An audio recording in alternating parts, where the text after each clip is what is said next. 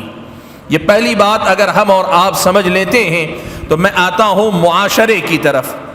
بھائیو دیکھو، اللہ تعالیٰ نے انسان کو، ہم کو اور آپ کو ایسا بنایا ہے کہ ہم تنہا نہیں رہ سکتے، کوئی انسان تنہا نہیں جی سکتا۔ اللہ تعالیٰ نے ہمیں جانداروں میں سے، یعنی جانوروں میں سے، جاندار مخلوقات میں سے بنایا۔ اب اللہ کی یہ جو جانور مخلوقات، حیوانات میں اللہ نے الگ الگ قسم کے جانور بنائے۔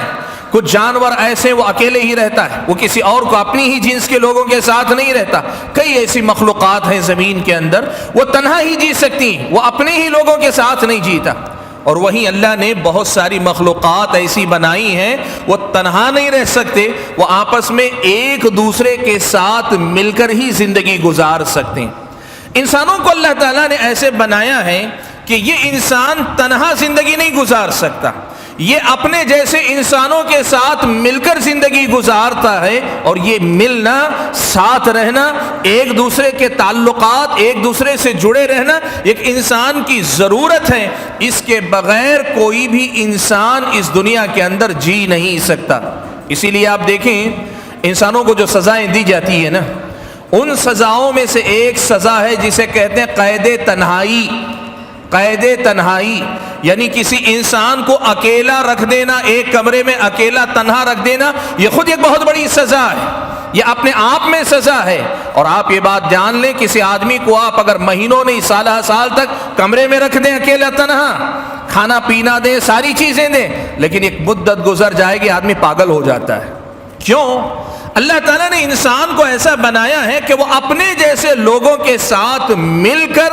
جی سکتا ہے اور جیتا ہے، اور یہی اللہ نے نظام بنایا کہ ایک مرد ایک عورت دونوں کو جوڑا بنایا، پھر دونوں کے ملاپ سے اللہ تعالیٰ نے انسانی نسل کے چلنے کا سلسلہ بنایا، پھر رشتے ناتے اللہ تعالیٰ نے دیے، پھر اللہ تعالیٰ نے خاندان قبیلہ دیا، پھر اللہ تعالیٰ نے بستیاں بسا کر جینے کا یہ سلیقہ دیا۔ ہمیں اور آپ کو ایک مہذب جانوروں میں، جانداروں میں سے ایک تہذیب کے ساتھ جینے والا بنایا ہے، اور اب ایسا بنانے کے ساتھ اللہ نے ہمیں حکم دیا ہے کہ دیکھو ایسے معاشرے میں رہتے ہوئے تمہیں اپنے مقصد کو یاد رکھنا ہے، تمہیں اپنی منزل کو یاد رکھنا ہے، تمہیں یہ کوشش کرنی ہے کہ جب یہاں دنیا سے جاؤ تو ایسے بن کر جاؤ کہ اللہ تمہیں پسند کر لے، اللہ تمہیں اپنا لے، اللہ تمہیں چن لے، اللہ تعالیٰ تمہیں خوش ہو کر جنت میں بھیج دے، جہنم سے تمہیں بچا لے۔ یہ تمہاری میری زندگی کا مقصد اس دنیا کے اندر جیتے ہوئے ہونا چاہیے۔ اب اسے ہم کہتے ہیں معاشرہ، اور معاشرے میں جینے والے ایک مسلمان کی زندگی کا مقصد۔ یہ بات اگر آپ کے سامنے واضح ہے تو پھر ہم آتے ہیں اس مسئلے کی طرف۔ دیکھیے اللہ تعالیٰ نے جب اس انسان کو دنیا کے اندر بھیجا تو اللہ تعالیٰ نے انسان کو آزمانے کے لیے بھیجا۔ اللہ نے کہا، اللہ نے پہلے ہی کہا، الذی خلق الموت والحیات لیبلوکم ایکم احسن عملا، جس نے موت اور حیات کو پیدا اس لیے کیا کہ تمہیں آزمائے، تمہاری آزمائش ہوگی کہ کون عمل کرنے میں بہتر ثابت ہوگا، کون زیادہ سے زیادہ اور بہتر سے بہتر عمل کر کے دکھلائے گا، یہ آزمائش ہوگی۔ یہ آزمائش کیسے ہوگی؟ دیکھو یاد رکھو تین چیزیں، ایک طرف انسان ہے، اس کے سامنے اس کا مقصد ہے، مشن ہے، اس کی اپنی زندگی میں جو اسے کرنا ہے وہ اسے بتایا جا رہا ہے، نبی بتاتے ہیں، انبیاء بتاتے ہیں، انبیاء کے بعد انبیاء کے وارثین علماء اس کو بتاتے ہیں، ساری چیزیں بتاتے ہیں۔ اب اس انسان کے سامنے تین چیزیں ایسی ہیں جو اس کی راہ میں رکاوٹ بنتی ہیں۔ وہ کیا ہیں؟ سب سے پہلی چیز ہے یہ دنیا، اور دنیا کے اندر رنگ برنگی چیزیں، دنیا کی رنگینیاں، دنیا کی بہت ساری خوبصورت چیزیں، نبی علیہ الصلوۃ والسلام نے کہا ان الدنیا حلوۃ خضرہ،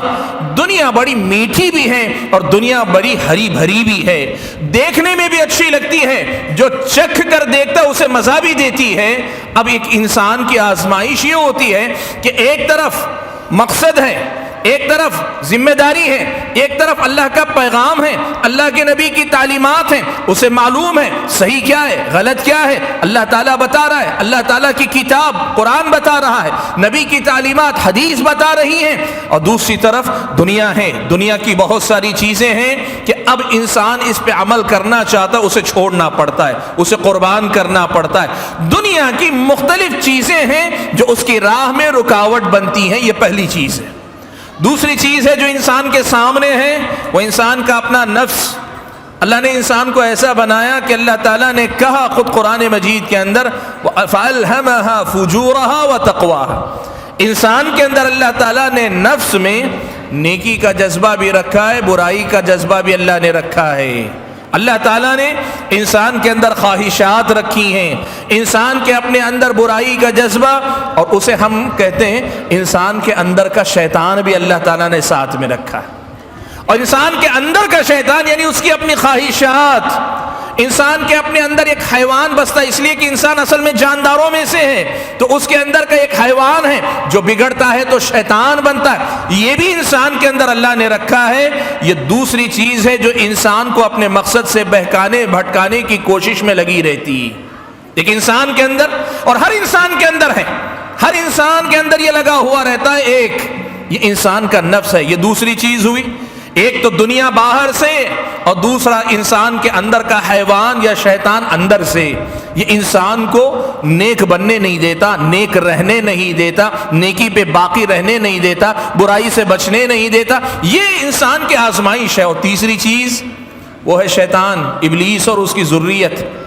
وہ جو اللہ تعالیٰ نے جب اسے آدم کو سجدہ کرنے کے لیے کہا، اس نے انکار کر دیا، اللہ نے اسے دھتکار دیا، اس نے اللہ کے پاس مہلت مانگی، اللہ نے اسے مہلت دے دی، اس نے کہا قیامت تک جب تک تو نے مجھے مہلت دی ہے، میں اور میری ذریت، میری اولاد، میری نسل مل کر ان انسانوں کو تباہ کریں گے، برباد کریں گے، گمراہ کریں گے۔ تیرے بندوں میں سے اکثر کو تو اپنا شکر گزار نہیں پائے گا، نافرمان ہی پائے گا۔ یہ شیطان بھی انسان کے سامنے کھڑا ہے۔ اب یہاں دیکھیں تین چیزیں، یہ دنیا ہے، انسان کا نفس ہے، شیطان ہے، یہ تین چیزیں انسان کو نیک رہنے نہیں دیتی۔ حالانکہ انسان کو نیکی معلوم ہے، اچھائی معلوم ہے، اللہ کون ہے معلوم ہے، عبادت کا فائدہ معلوم ہے، حلال و حرام کے فائدے نقصان قیامت میں کیا ہوں گے معلوم ہے، نیکی کیا ہے گناہ کیا ہے معلوم ہے، لیکن اس سب کے باوجود یہ جو دنیا کے اندر انسان کا نفس اور انسان کے اپنے نفس کے ساتھ دنیا کی رنگینیاں، اور ان دونوں کے ساتھ شیطان کی مکاریاں، عیاریاں، اس کی چال بازیاں انسان کے ساتھ لگی رہتی ہیں۔ انسان اس دنیا کے اندر یہی جنگ لڑ رہا ہے۔ بھائیو، میں نے یہ بات آپ کے سامنے کیوں کہی، اس بنیادی بات کو میں نے کیوں اٹھایا، میں چاہتا یہ ہوں اصل میں کہ آپ سمجھ لیں کہ ہم اپنے گھر میں رہیں، دکان میں کاروبار کریں، بازار میں کاروبار کریں، یا پھر بستی محلے گلی کوچوں میں ہم اور آپ ملنے ملانے کا اہتمام کریں۔ الگ الگ قسم کے لوگ ہیں، کوئی مالدار ہے، کوئی فقیر ہے، کوئی پڑھا لکھا ہے، کوئی کم پڑھا لکھا ہے، کوئی بہت سمجھدار ذہین ہوشیار چالاک ہے، اور کوئی بہت بھولا بھالا کم عقل ناسمجھ نادان قسم کا انسان ہے، کوئی اثر و رسوخ رکھنے والا ہے، کوئی کمزور انسان ہے، کسی کے پاس اختیار اقتدار ہے، کسی کے پاس کچھ نہیں، مجبور انسان ہے۔ دنیا میں انسان طرح طرح کے ہیں، لیکن سارے انسان اصل میں اسی جنگ میں لگے ہوئے ہیں۔ اللہ تعالیٰ ہر کسی کو آزما رہا ہے، اور اس آزمائش میں جو بات مجھ کو اور آپ کو یاد رکھنی چاہیے وہ یہ کہ اگر ہم کامیاب ہونا چاہتے ہیں تو ہمیں کیا کرنا پڑے گا؟ خود کو سنبھالنا پڑے گا سب سے پہلے، خود کو سدھارنا پڑے گا سب سے پہلے، اور خود کے بعد اپنے گھر والوں کو سدھارنا پڑے گا، سنبھالنا پڑے گا، اور خود کے اور اپنے گھر کے بعد ہمارے اور آپ کے جو سماج اور معاشرہ، ہماری اور آپ کی جو بستی محلہ، ہمارا اور آپ کا جو ماحول ہے جہاں ہم صبح و شام رہتے ہیں، وہ ہماری گلی کوچے ہوں یا ہمارا اور آپ کا کاروبار بازار ہو، وہ ہماری اور آپ کی سیاست ہو، وہ ہمارے اور آپ کے بچوں کے کھیل کود ہو، وہ ہماری اور آپ کی شادی بیاہ کی مجلسیں ہوں، وہ ہماری اور آپ کی الگ الگ قسم کی خوشیوں کی مناسبتیں ہوں، یا وہ ہمارے اور آپ کی زندگی میں آنے والی مصیبتیں ہوں، ہر جگہ ہم اور آپ کو سماج کو ایسے سدھار کر رکھنا چاہیے کہ یاد رکھو جہاں بھی ہم نیکی کرنا چاہیں نیکی کرنے والے کو سپورٹ ملے، نیکی کرنے والے کی ہمت افزائی ہو ہر طرف سے۔ اپنے اندر بھی میں نیکی کا ارادہ کروں تو مجھے اندر سے یہ خواہش آنی چاہیے میں اور نیکی کروں گا، جذبہ بڑھنا چاہیے۔ میں اگر نیکی کرنا چاہوں، میں اگر نیک بننا چاہوں، میرے گھر بار کے لوگوں کو خود میرا سپورٹ کرنا چاہیے اور مجھے میرے گھر بار والوں کو نیک بننے میں مدد دینی چاہیے۔ میں اگر اچھا بننا چاہتا ہوں، واقعی معنوں میں وہ جو آسمان سے ہدایت آتی ہے اس پہ عمل کرنا چاہتا ہوں، میرے سماج، میرے معاشرے کے لوگ میرا ساتھ دینے والے بنے، میرا سہارا بنے، ہم اور آپ ایک دوسرے کی طاقت بنے، اس کی فکر ہم اور آپ کو کرنی چاہیے۔ اور ساتھ ہی جو اللہ کے نافرمان ہوں، جو دین کی مخالفت کرتے ہوں، جو بندوں کو نقصان پہنچانے والے ہوں، ایسے برے لوگ سماج میں کمزور ہوں، ایسے لوگوں کا اختیار اور کنٹرول سماج میں نہ ہونے پائے، ایسے برے لوگ سماج پر غالب نہ آئیں، یہاں گناہ کرنے والا شرمندہ رہے، گناہ کرنے والا ڈرا ڈرا رہے، گناہ کرنے والا سہما رہے، گناہ کرنے والا لوگوں سے بچنے والا رہے، بچانے والا، منہ چھپا کر پھرنے والا رہے۔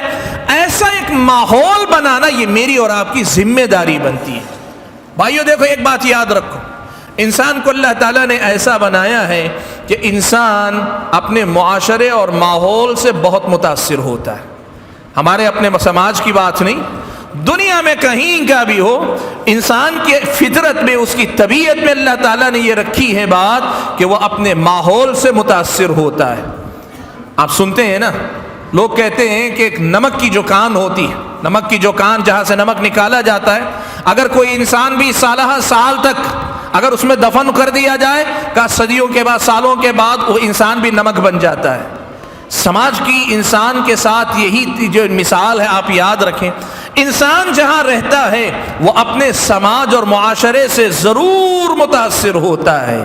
اس کا مطلب یہ ہوا بھائیو، سب سے پہلی کوشش یہ ہونی چاہیے کہ ایک مسلمان کی حیثیت سے میں اگر رہنے کے لیے سماج اور معاشرہ، بستی اور محلہ، علاقہ اگر منتخب کروں تو ایسا علاقہ منتخب کروں جہاں سے مجھے نیکی کی پہچان ملے، نیکی کی تعلیم ملے، نیکی پہ عمل کرنے کی ترغیب، شوق ملے، اور میں نیکی پہ عمل کروں تو سب مجھے سپورٹ کریں، لوگ نیکی کرنے والے کو پسند کرنے والے ہوں، نیکی کرنے والے کی ہمت افزائی کرنے والے ہوں، اور میں ایسی جگہ نہ رہوں، ایسی جگہ اپنی زندگی نہ لے جاؤں جہاں مجھے برباد کرنے والے، برائیوں کو اچھا کر کے دکھانے والے یا برائیوں کی طرف کھینچ کر لے جانے والے، ایسے برے ماحول میں اپنے آپ کو نہ رکھوں۔ دوسری بات، میں جس اچھے ماحول میں رہتا ہوں وہاں اچھے لوگ ہوں تو ان کو میں دوست بناؤں، اگر برے لوگ ہوں تو ان سے دوستی کے معاملے میں احتیاط برتوں، ان سے تعلقات اپنے محدود رکھوں۔ یہ میری اور آپ کی ذمہ داری ہے۔ اس کے بغیر ہمارے اور آپ کی زندگی میں، ہم اور آپ اس امتحان میں کامیاب نہیں ہو سکتے، اپنی زندگی کا جو مقصد ہے اسے نہیں پا سکتے۔ ہماری اور آپ کی دنیا کے اندر اللہ تعالیٰ کی طرف سے جو ہدایت آتی ہیں وہ ہماری نگاہوں کے سامنے ہوگی، ہمارے دل و دماغ میں ہوگی، ہمارے ہاتھوں میں کتابوں کی شکل میں ہوگی، لیکن ان سے فائدہ اٹھا کر ہم عمل کرنے والے نہیں بن پائیں گے۔ بھائیو، یہ مختصر سا خلاصہ ہے آج کے میرے اپنے عنوان کا، اس لیے کہ جو عنوان اصلاح معاشرہ کا دیا گیا ہے وہ اتنا بڑا عنوان ہے کہ اگر میں صبح سے شام تک بھی بولوں تو ساری چیزیں اس میں آتی رہیں گی، اس لیے کہ یہی ساری چیزیں میں نے مختصر آپ کو بتایا کہ اصلاح معاشرہ کا مطلب کیا ہوتا ہے، ایک معاشرے کو سدھارنے کی ضرورت کیوں ہے، اس سے ہمیں کیا فائدہ ملتا ہے، اور اگر ہم نے معاشرے کو نہیں سدھارا تو ہمارا نقصان کیا ہوتا ہے، یہ سمجھانے کی میں نے مختصر سے الفاظ میں آپ کے سامنے کوشش کی۔ میری اپنی اگلی گفتگو میں میں آپ کو ہمارے موجودہ معاشرہ جو آج ہم جس میں جیتے ہیں،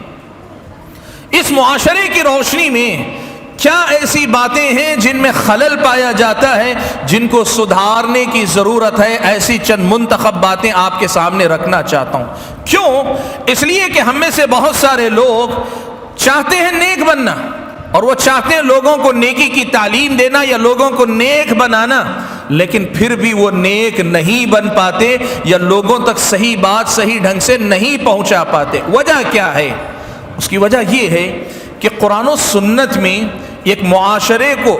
انسان خود سدھر کر سدھارے، اس سلسلے میں جو تعلیمات، جو ہدایات، جو باتیں قرآن و سنت میں سکھلائی گئی ہیں، ان باتوں کا علم ہمیں نہیں ہے یا پھر ہم ان کو نظر انداز کرتے ہیں۔ آئیے میں آپ کے سامنے ایک ایک کر کے نمبر وار کچھ مسائل رکھتا ہوں جن پہ اگر ہم محنت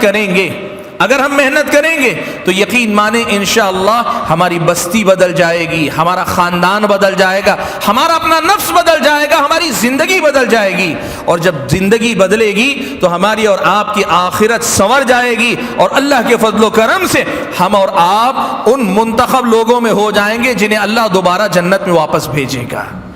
اور یہی تو ہم اور آپ چاہتے ہیں۔ بھائیوں، میں آپ کے سامنے اسی لیے کچھ منتخب باتیں رکھنا چاہتا ہوں۔ سب سے پہلی بات جو اس سلسلے میں رکھنا چاہوں گا وہ یہ کہ بھائیوں دیکھو، خود سدھرنا ہو یا دنیا کو سدھارنے کا مسئلہ ہو، اصلاح معاشرہ کی جب بات کی جاتی ہے سب سے پہلے آدمی کا عقیدہ درست کرنا چاہیے، سب سے پہلے آدمی کا ایمان درست کرنا چاہیے، آدمی کا اللہ تعالیٰ کے بارے میں جو اس کی معلومات ہیں اور ان معلومات میں جو خلل ہیں، جو کمزوری ہے یا کمی ہے۔ کئی بار ایسا ہوتا ہے کہ لوگوں کو اللہ تعالیٰ کے بارے میں زیادہ معلوم نہیں، بالکل نہیں معلوم، بس اتنا جانتے اللہ نے پیدا کیا، اب اس کے بعد مزید اللہ نے اپنے بارے میں کیا کیا بتایا نہیں معلوم ہے، اور جب اللہ تعالیٰ کو جانتے ہی نہیں تو اللہ تعالیٰ سے وہ تعلق بھی نہیں پیدا کر پاتی۔ تو کمزوری یہ ہوتی ہے کہ یا تو اللہ تعالیٰ کے بارے میں معلومات نہیں ہیں، یا پھر اللہ تبارک و تعالیٰ کے بارے میں معلومات تو ہیں لیکن اللہ تبارک و تعالیٰ کے بارے میں جو معلومات ہیں وہ صحیح نہیں ہیں، غلط معلومات آدمی کو دی گئی ہیں۔ یہ جو ہمارا اور آپ کا معاملہ یا تو کم علمی یا غلط جو عقائد ہوتے ہیں، ان کی اصلاح سب سے پہلے کرنی چاہیے۔ دیکھیے آج آپ کو ایک جملہ بولوں گا تو آپ تعجب مت کریں، آدمی بسا اوقات آپ اس کے سامنے بولیں فلاں کام کرو گے اللہ تعالیٰ ناراض ہوگا، نہیں ڈرے گا، کام کر لے گا، لیکن آدمی کے سامنے سے بلی راستہ کاٹ جائے آدمی راستہ کراس نہیں کرے گا۔ اب آپ اس سے پوچھ کر دیکھیں کہ کیا بلی کا راستہ کاٹ جانا یہ بڑا مسئلہ ہے یا اللہ کا ناراض ہونا بڑا مسئلہ ہے؟ مسئلہ یہ ہے کہ اس نے اللہ تعالیٰ کو پہچانا نہیں، جانا نہیں، اس لیے اس کا یقین جو اللہ تعالیٰ پر ہونا چاہیے وہ کمزور ہے۔ اس کمزور یقین کی وجہ سے وہ جانتا ہے موٹی موٹی بات، لیکن اللہ کے بارے میں صحیح معلومات نہ ہونے کی وجہ سے جو ڈر بلی کے راستہ کاٹ جانے پہ اس کے دل میں پیدا ہوتا ہے، اللہ کا نام سن کر وہ ڈر اس کے اندر پیدا نہیں ہوتا۔ آج آپ جانتے ہیں دنیا جو ہے آئیڈیلزم کو مانتی ہے، آئیڈیل، میرا آئیڈیل، کرکٹر آئیڈیل، فٹ بال ہے یا فلم کے ہیرو ہیں وغیرہ وغیرہ، آئیڈیلزم کو مانتے۔ اگر معلوم ہو گیا کہ وہ ایسا کرتا ہے آدمی دیوانہ وار لپک کر جاتا ہے، کیا ہے؟ صرف مجھے اس کی ایک جھلک چاہیے، میں دیکھنا چاہتا ہوں، زندگی میں ایک بار ملنا چاہتا ہوں۔ ایسا انسان کیا کبھی اذان سن کر لپک کر مسجد میں آتا ہے کہ اللہ سے بات کرنے کا موقع مجھے مل رہا ہے؟ آپ کو معلوم ہے نماز کے بارے میں اللہ تعالیٰ نے کیا کہا؟ نبی علیہ الصلوۃ والسلام کی زبان میں کہا جب بندہ نماز میں کھڑا ہوتا اپنے رب سے بات کرتا ہے۔ اب اللہ تعالیٰ کی معرفت اگر اسے ہوگی، اللہ کی پہچان ہوگی، ہر نماز کو لپک لپک کر آئے گا، اس لیے کہ معلوم ہے اللہ سے سامنا ہوتا ہے، میں اللہ کے سامنے کھڑا ہوتا ہوں اور میں اپنی بات اللہ کے سامنے رکھ رہا ہوں، یہ یقین اس کے اندر پیدا ہوتا ہے۔ بات کیا ہے؟ مسئلہ یہ ہے کہ لا علمی، کم علمی یا پھر غلط فہمیوں کی وجہ سے اللہ کے بارے میں اسے زیادہ کچھ نہیں معلوم، اسی لیے دنیا کی یہ جو چھوٹی چھوٹی محبتیں ہیں، صحیح غلط بات کی بات، لیکن جو بھی محبت ہے اس میں اتنا دیوانہ کہ میلوں چلے جاتے ہیں۔ آج کل یوٹیوب کا زمانہ ہے، آپ اگر دیکھیں گے کتنے ایسے نوجوان ہیں کہ میں پیدل چل کے آیا ہوں فلاں ہیرو سے ملنے، فلاں کرکٹر سے ملنے، فلاں سیاستدان سے ملنے، فلاں، کیوں؟ اس لیے کہ وہ اس سے متاثر ہیں اور اس کے لیے وہ سب کچھ کرنا چاہتا ہے۔ بھائیو، میں جو بات آپ کے سامنے کہنا چاہ رہا ہوں، دیکھو معاشرے کو سدھارنا چاہتے ہو، سب سے پہلے آدمی کے عقیدے کو سدھارو، اللہ پر اللہ کی پہچان اس سے کرواؤ، اللہ تعالیٰ کے بارے میں جو کچھ قرآن و سنت میں بتایا گیا ہے اس سے آدمی کو واقف کروانے کی کوشش کرو کہ یہیں سے اس کے دین کی بنیاد مضبوط ہوتی ہے۔ آخرت پر اگر ایمان نہیں ہوگا نا، اس کا عقیدہ آخرت پر مضبوط نہیں ہوگا تو پھر آدمی نہیں سدھرے گا، آدمی سدھرے گا نہیں، آپ یقین رکھیں۔ اب آپ کو میں بتاؤں، بزنس آپ کر رہے ہیں، آپ کو یقین نہیں ہے کہ کچھ فائدہ ہوگا کہ نہیں ہوگا، آپ کا انٹرسٹ خود بخود کم ہو جاتا ہے۔ آپ کو یقین ہوگا کوئی نقصان ہونے والا ہے بہت بڑا، آپ بہت چوکنے ہو کر بزنس کریں گے، آپ کو اندازہ پتہ نہیں کوئی بڑا نقصان نہیں ہوگا، آپ بہت زیادہ ٹینشن نہیں لیں گے بزنس کے اندر۔ کیوں؟ اس لیے کہ نفع و نقصان کے سلسلے میں آپ کے پاس کوئی پریشر نہیں ہے، کوئی آپ کو ڈھکیلنے والا نہیں، نفع کا لالچ آپ کو کھینچ نہیں رہا ہے اور نقصان کا ڈر آپ کو ڈرا نہیں رہا ہے۔ آخرت پر اگر ایمان مسلمان کا مضبوط نہیں ہوگا، بنیادی عقیدہ اس کا مضبوط نہیں ہوگا آخرت پر ایمان، تو پھر وہ آدمی کبھی نیک نہیں بن پا۔ معلوم سب ہوگا، نماز بھی معلوم، روزہ بھی معلوم، حلال و حرام بھی معلوم، سب معلوم ہے، لیکن عمل نہیں کرے گا۔ کیوں نہیں کرے گا؟ ایمان وہاں کمزور ہے، آخرت میں جواب دہی کا یقین نہیں ہے۔ دیکھو مائی عائشہ صدیقہ رضی اللہ تعالیٰ عنہ کتنے سادہ الفاظ میں فرماتے ہیں، صحیح بخاری کی روایت یہ کہتی ہیں کہ سب سے پہلے اللہ تعالیٰ نے قرآن کے اندر مفصل جو صورتیں وہ اتاری، مفصل صورتیں وہ ہیں جس میں توحید کی بات ہے، رسالت کی بات ہے، جنت اور جہنم کا تذکرہ ہے۔ مائی عائشہ کہتی ہیں کہ اللہ نے پہلے ایسی آیتیں اتاری جن میں جنت و جہنم کا تذکرہ ہے، اللہ کی توحید کا بیان ہے، یہاں تک کہ یہ ایمان لوگوں کے دلوں میں مضبوط ہو گیا۔ پھر اس کے بعد اللہ نے حلال و حرام کی بات اتاری، اور آگے کہتی ہے ماں عائشہ رضی اللہ تعالیٰ عنہ خود کہتی ہیں اگر ایسا نہ ہو کر پہلے ہی دن ان سے کہا گیا ہوتا، مکہ کے لوگوں سے کہا گیا ہوتا کہ تم شراب مت پیو، تو وہ کہتے ہم شراب نہیں چھوڑیں گے۔ ان سے کہا جاتا کہ زنا مت کرو، کہتے نہیں ہم زنا نہیں چھوڑ سکتے۔ ان سے کہا جاتا کہ تم جو قتل مت کرو، کہتے ہم قتل نہیں چھوڑیں گے۔ اللہ تعالیٰ نے کیا کیا؟ نبی علیہ الصلوۃ والسلام کے ذریعے سب سے پہلے ان کے عقائد مضبوط کیے، قرآن کی وہ آیتیں اتاری جو اللہ کی معرفت، آخرت میں جواب دہی کا احساس، نبی علیہ الصلوۃ والسلام پر ایمان اور آپ کی سنت اور آپ کی تعلیمات کی پیروی، یہ جو بنیادی عقائد ہیں نا، ان پر اللہ تعالیٰ نے محنت کروائی، اور جب یہ مضبوط ہو جاتے ہیں تو پھر آدمی کے دل میں ڈر بھی آتا ہے کہ غلطی کروں گا اللہ پکڑے گا، اللہ کی سزا کا ڈر آئے گا دل میں انسان کے۔ بھائیوں آج آپ دیکھو، سچ یہ ہے کہ مجھ سمیت، میں بھی آپ میں سے ہوں، آپ ہمارے بھائی، ہم آپ کے بھائی، ہم سب کا حال یہی ہے کہ اللہ کی محبت بھی ہمارے اندر کمزور ہے اور اللہ کا ڈر بھی ہمارے اندر بہت کم ہے۔ اگر واقعی معنوں میں اللہ سے محبت ہوتی نا تو ہمارے جینے کا انداز ہی الگ ہوتا، اور اگر اللہ کا واقعتاً ڈر ہوتا جیسا کہ ڈرنے کا تقاضا ہے تو ہماری اور آپ کی زندگی میں اتنی لاپرواہی نہیں ہوتی۔ اس لیے بھائیو، سب سے پہلے اپنے ایمان اور عقیدے کی اصلاح کرنے کی کوشش کیجئے، یہ پہلی بنیاد ہے جس پہ ہم کو اور آپ کو محنت کرنا ہے اگر ہم لوگوں کو ایمان سدھارنا چاہتے ہیں۔ اب اس میں کیا ہے؟ اب اس عقیدے میں خلل کہاں پیدا ہوتا ہے؟ لوگ تعویذ باندھ لیتے ہیں، لوگ اپنے گھروں کے اندر مختلف قسم کی چیزیں باندھ لیتے ہیں۔ جو ڈر اللہ کے بارے میں ہونا چاہیے وہ کسی جن کا ڈر، کسی جادو کا ڈر، کسی بھوت کا ڈر، کسی پریت کا ڈر، فلاں کا ڈر، اور ڈر کر جس اللہ کی طرف لوٹنا چاہیے اس کی طرف نہ لوٹ کر کسی تعویذ، کسی ڈنڈے، کسی لیمو، کسی پٹکری کا لکی کا ٹکڑا اور اس کے ساتھ کالا دھاگا، پیلا دھاگا۔ دیکھو یہ کیا ہو رہا ہے کہ ہمارے ایمان اور عقیدے کی جو بنیادیں وہ اپنی جگہ پر قائم نہیں رہیں تو پھر ہم اور آپ اپنی زندگی میں سدھر نہیں سکتے۔ ان ساری چیزوں سے ہٹ کر سارے معاملات میں اللہ تعالیٰ سے ایسا تعلق جوڑو کہ محبت بھی اللہ سے زیادہ کسی کی نہ ہو اور ڈر بھی اللہ تعالیٰ سے زیادہ کسی اور کا نہ ہو۔ وہ کیفیت اگر ہمارے اندر آئی تو ہمارے ایمان اور عقیدے مضبوط ہوں گے، اور جب یہ ہوگا تو یہ بھی یقین ہوگا اللہ کے سامنے جانا ہے۔ یوم یقوم الناس لرب العالمین، سارے لوگ اللہ کے سامنے کھڑے ہوں گے، ایک ایک بات کا جواب دینا ہوگا۔ یہ احساس ہمیں سنبھالے گا، یہ احساس ہمیں تقویت تربیت دے گا، اس پر ہمیں محنت کرنی چاہیے۔ بھائیو میں آپ کو بتاؤں، خاص طور پہ میری ماؤں اور بہنوں سے کہنا چاہوں گا، دیکھو یہ ایمان اور عقیدے کے معاملے میں مردوں سے پہلے عورتیں کمزور ہوتی ہیں، اور جب گھر کی عورت کمزور ہوتی ہے ایمان اور عقیدے میں، وہ مردوں کے ایمان اور عقیدے کو بھی کمزور کر دیتی ہے۔ یہ سچائی آپ یاد رکھنا۔ یہ بات اللہ کے نبی صلی اللہ علیہ وسلم کی ایک حدیث سے سمجھ میں آتی ہے۔ آپ صلی اللہ علیہ وسلم نے فرمایا، جزیرۃ العرب سے اللہ تعالیٰ نے شرک کو نکال دیا، اللہ کے نبی کی زندگی میں شرک کا خاتمہ ہو گیا۔ اللہ کے نبی نے کہا قیامت اس وقت تک قائم نہیں ہوگی جب تک قبیلے دوس کی عورتیں اپنے ذل خلاصہ، ان کے بت کا نام ہے، اس کے اطراف چکر نہیں لگانے لگیں گی۔ اہل علم نے حدیث کی شرح کرتے ہوئے لکھا کہ قبیلے کی عورتیں اس کے اطراف چکر لگائیں گی۔ عورتوں کا تذکرہ خاص طور پہ اللہ کے نبی نے کیوں کیا؟ قرآن و سنت میں عام طور پہ مردوں کا ذکر آتا ہے، عورتیں بھی ساتھ ہوتی،